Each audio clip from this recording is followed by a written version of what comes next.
Hello everyone, Treecks here, and welcome to my quote-unquote new Let's Play. Why the quotes? Well, it's BS F-Zero Grand Prix 2, a game that was originally released by Nintendo in 1997 for the Super Famicom Satellaview. Yes, it was Japan only because of this, because the Satellaview was a Japanese add-on for the Super Famicom, which was the Japanese SNES.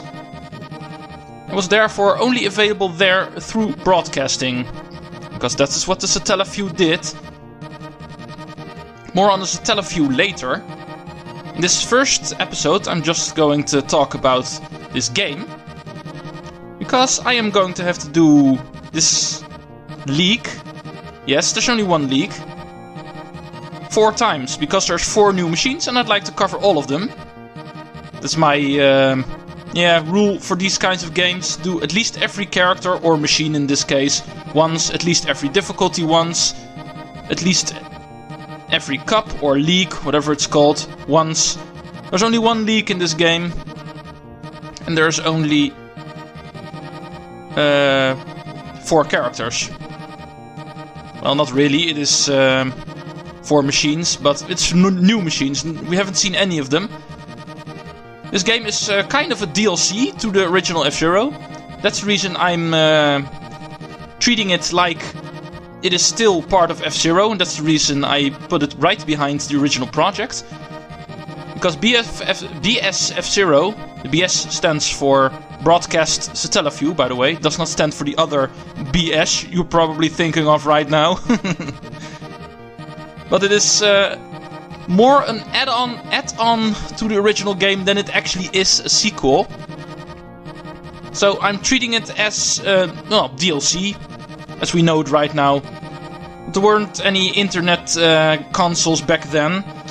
And the Satellaview is what was used to download some new content into your original game. But through the magic of emulation, I'm still able to cover it right now, because there's of course ROMs of it going around on the internet, and I am covering it that way, because me being from Europe and everything makes it kinda impossible for me to get my hands on an actual Satellaview, at least not for a very low amount of money. I think these things go by very big prices. They're pretty rare because they were Japan only, and they only work on Super Famicoms, not on a regular SNES. So this is the best way to cover it. Right, what is the gist of this game? I'm going to treat it just like the normal F-Zero playthrough, because it technically is still F-Zero. It is just an add-on. It is content you download into your original cartridge, so you can get this extra content for you. But you're technically still playing F-Zero, even if you're doing it through the regular Satellaview. Right, 4 new machines are given to us. That's the whole reason I'm going to do this 4 times, so I can go through this leak, the only leak you are given here, in every single difficulty. I'll be switching machines throughout the difficulty, so they all 4 get their chance. Right, first up is the Blue Thunder. It is kinda the successor to the Blue Falcon. It works a lot different though. It is not comparable to the Blue Falcon. It accelerates a lot faster, and turning is a lot harder with it, so it is not comparable to the Blue Falcon. When it comes to the other 3, the Luna Bomber is kinda like the Fire Stingray was in the original. It is the slowest to accelerate, but it has the highest top speed. The cornering is a little bit more easy. Best way to summarize this machine is to say that this is this game's Fire Stingray, even though it's a lot heavier. The Green Amazon is the Golden Fox of this game. It's a lot slower than the rest, but it is the fastest to accelerate. In fact, it's even faster than the Golden Fox. That machine is impossible to stop, you might say. And the final new machine we are given is the Fire Scorpion. This machine is this game's Wild Goose. This is the bulkiest of them all. It is the machine that takes the least amount of damage when it is damaged. So it has the best shielding, it has the best cornering, but its top speed is relatively low. So this is comparable to the Wild Goose. The game never mentions any new pilots, so because the colors remain the same, it's still blue, yellow, green and pink, what the original machines in the game were. I'm just for easy.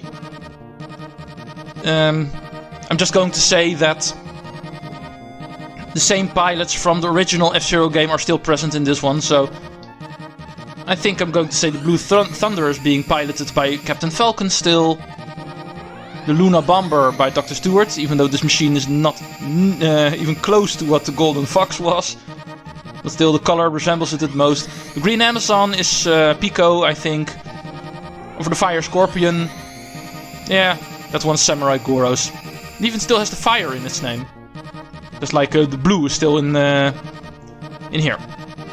Right, I think I'm going to go with the Luna Bomber first. This machine looks like it is the hardest to control for me, so... Right, now let's talk about the League.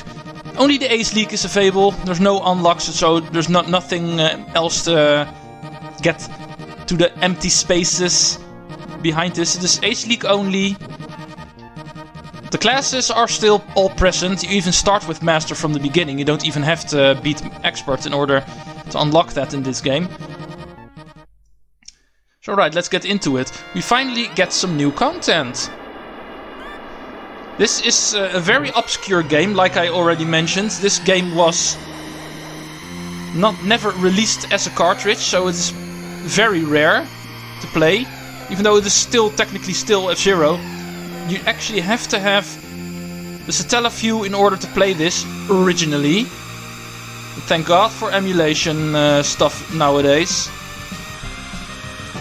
Oh my god.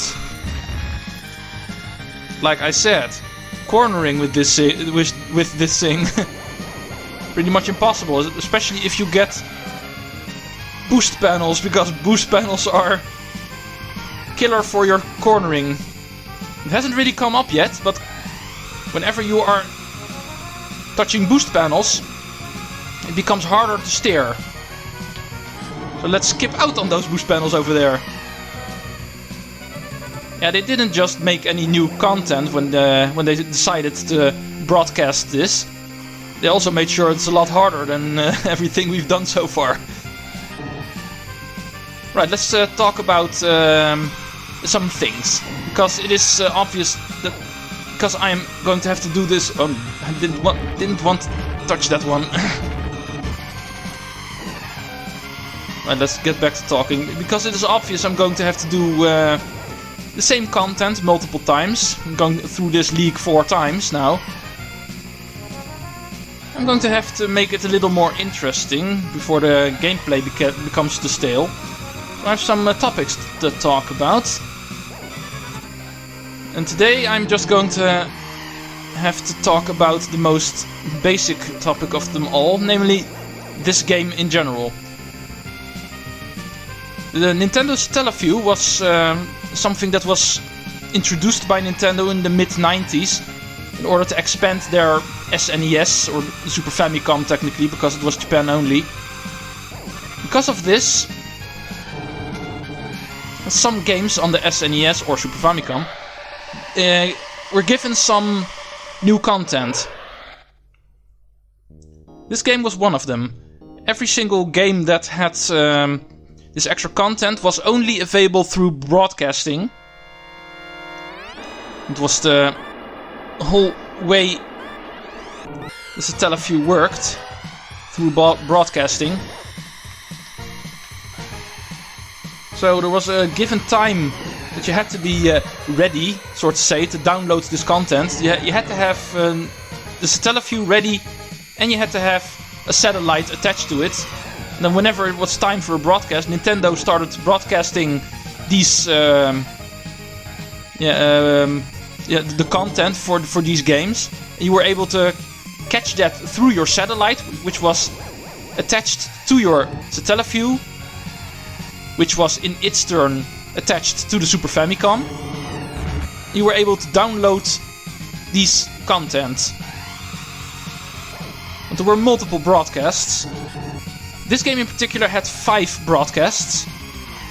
First of the broadcasts were just add-ons to the already existing leagues. You played the regular leagues normally, the Knight League, Queen League and King Leagues from the regular F-Zero game. And once you were able to beat those, you actually got some bonus tracks.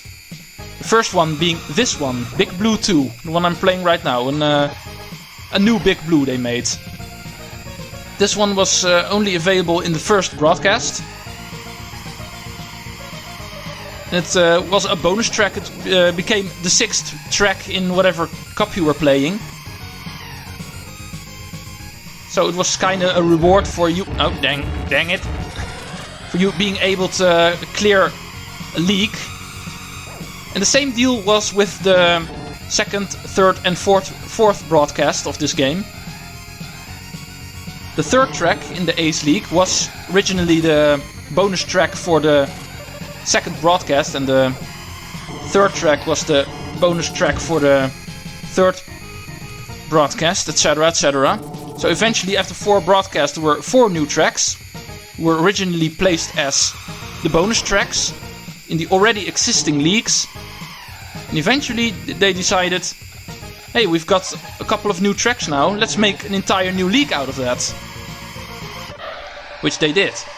And that is the version I'm playing right now, the BS F-Zero Grand Prix 2, which is the 5th broadcast of the F-Zero DLC, so to say, where they made the 4 new tracks that they had in the previous broadcast and added a 5th one, and that one was Mute City 4. That one was originally not in one of the broadcasts.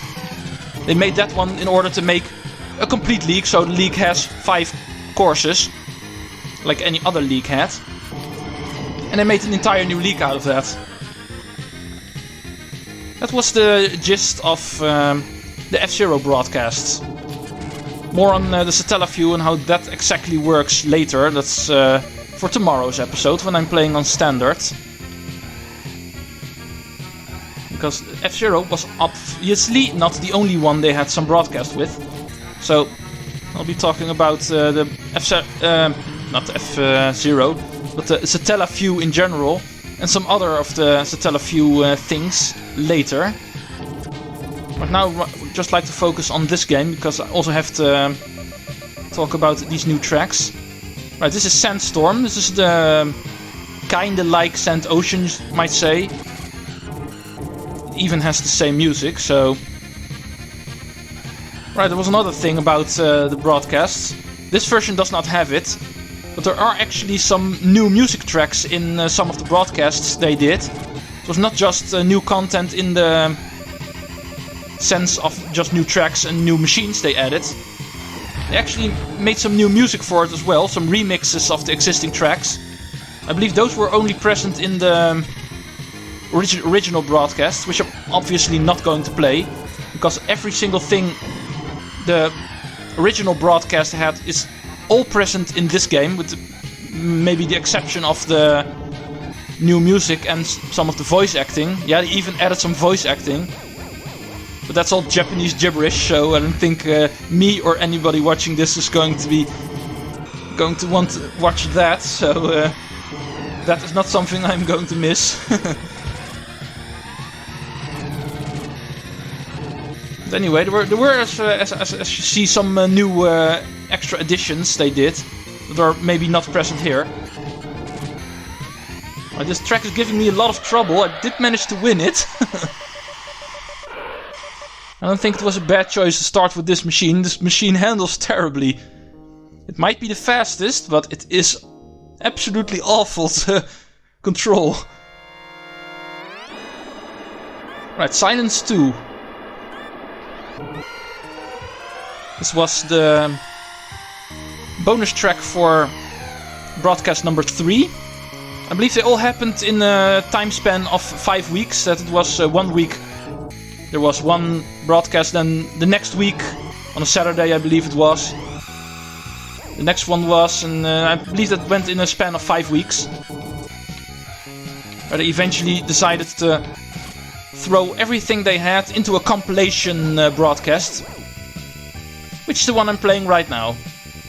Because otherwise I'll just be going through all of the same tracks again. Having to clear entire leagues just to get to that final track, the bonus track, what the new track is. So it's way easier to just do it like this. Play the compilation ROM of all of the extra content they made. Because there's nothing in this particular ROM that is not already present in all the other ones that were broadcasted. But of course, those can also be found on the internet if you look good enough for it. It's all findable, so if you're more interested in what the original broadcasts were, they can also be found. I'm just focusing on BS F-Zero Grand Prix 2. And normally if it would have been released in the West, it probably... Ooh, that was close. They probably would have named it differently, but because it is a Japan-only game, it has this weird title, because probably in the West they simply would have called it F-Zero 2 or something. Or F-Zero Bonus, I'm not sure, but these BS in front of it and the Grand Prix in between it, it's a typical way of Japanese naming their video games. It's not very uncommon that video game titles in Japan are different than they are here in the West. This game is not an exception. Right, this machine is awful to control, but so far on beginner I am able to win with it. Right, and the final one. Sandstorm 2, which is originally not the final one they created, because, like I said, Mute City 4 is the one they added for this version. And is therefore the newest track present here, but because all of the other leagues also always start with a Mute City, they decided to make Mute City 4 the first track, which I can understand, but that is technically the final track they created for this. This one is the second to last. Sandstorm 2 is...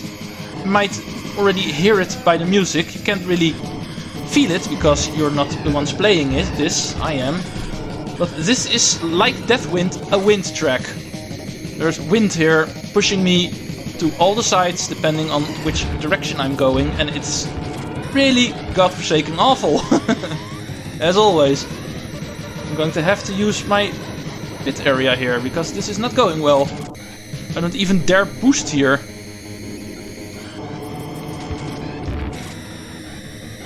Okay, if this keeps up, I'm not going to make this. Get out of the wall! Harder than it looks, because the wind pushes me into the wall constantly.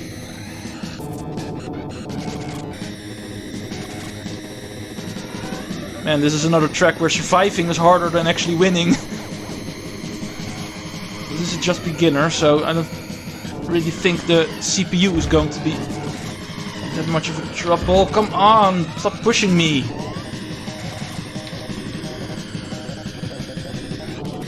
Man, this is a lot harder than I remember. Probably because I'm using a machine I shouldn't be using.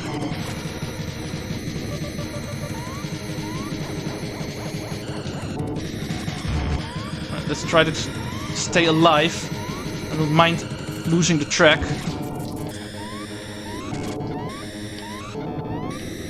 Right, my rambling's over all of a sudden because I suddenly have to concentrate. This is really freaking hard. Yeah, I survived. But I did not finish high enough. Seriously?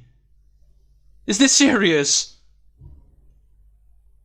How did that guy pass me? Oh my god.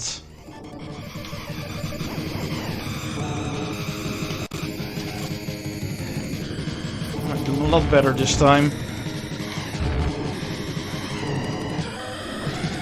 I was too focused on staying alive.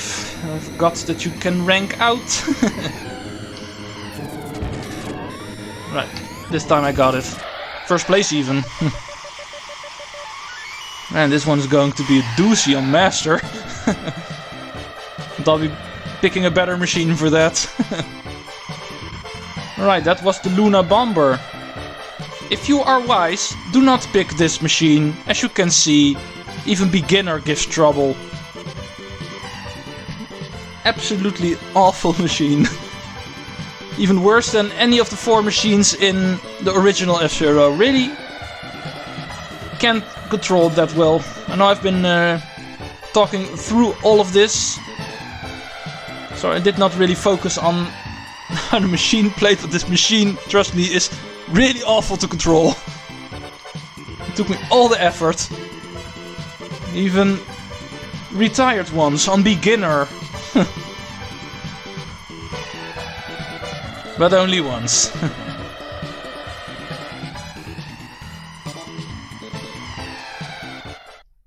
Right, that was the first step into the Ace League. That was the first step into BS F-Zero Grand Prix 2. And it was the first step into a Satellaview Let's Play. You don't see it that often. Right, more on that later. Now that we've done the first machine on the first difficulty, it is time to ramp things up, but that will be for tomorrow. I will see you next time when I will torture myself even more. Trying to talk while being destroyed. But it's obviously hard game.